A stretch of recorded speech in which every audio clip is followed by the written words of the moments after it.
Nung nakausap ko din si Gerald, nung tinanong ko siya, ano yung highlight para sa iyo sa paggawa ng Pagpag?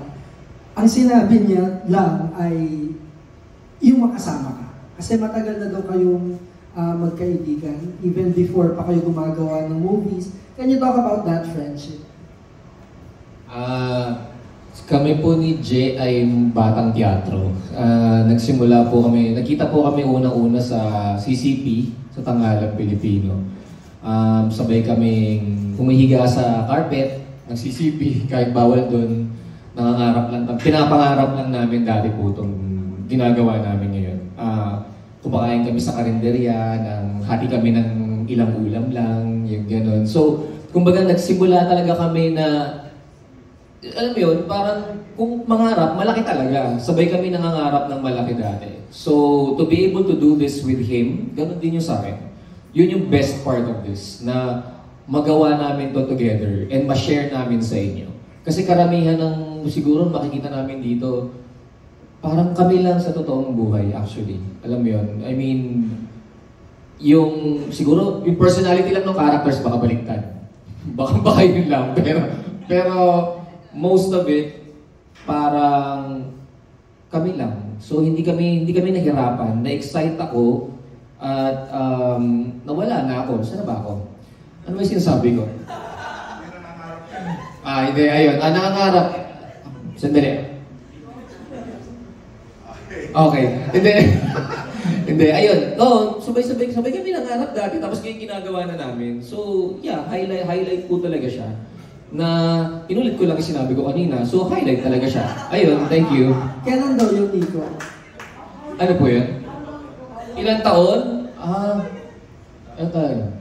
2007. 2007. Magkakalala. Mga 7. Alam ni Trixie yan. Alam ni Trixie. Nabuta kami ni Trixie mga bata. Si Trixie, kunyari. Nabuta namin bata si Trixie. Oo, nabuta namin. Tumanda ka ba? Pumakarte sa teatro yan, nakita namin yan.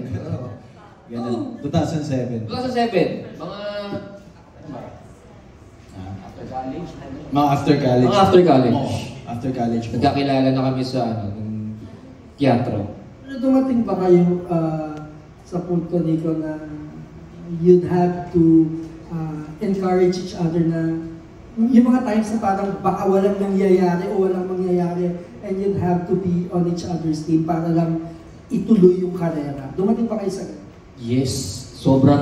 Sobrang normal naman po sa ng actor yung parang ayaw na ata.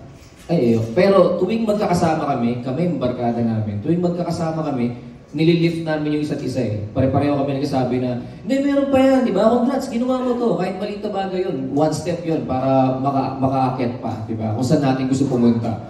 So, of course, nagkaroon kami ng mga ganun times, pero lagi kaming magkasama eh. So, nandun kami para i-build yung courage ng isa't isa. Gutom times. Gerald, can you react to this? Oo, naalala ko, na-meet ko si Nico. It was the second Virgin Lab Fest, if some of you knows it. Laboratory, untried and tested place sa CCP, sa Tanghalang Pilipino. Mga bagets kami, parang ang habol lang namin po nun basta makasali lang, kahit gaano kaunti ang linya ng role, makasali lang. So sa tingin ko, naabutan kasi namin na ang audition pupunta ka doon, pipila ka, pag hindi ka natanggap, sasabihin na sa'yo. Yes, walang email pa masyado, walang email. Sabihin na kagad sa'yo, siguro sa next project na lang.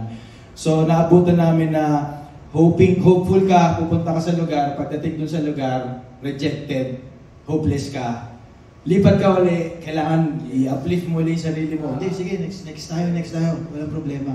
So yung gutom na dala-dala namin sa pagkuha ng role at sa pag-arte, hanggang sa magkakasama kami, nire-remind namin yung isa't isa na maliit o malaking bagay, nandito pa rin tayo.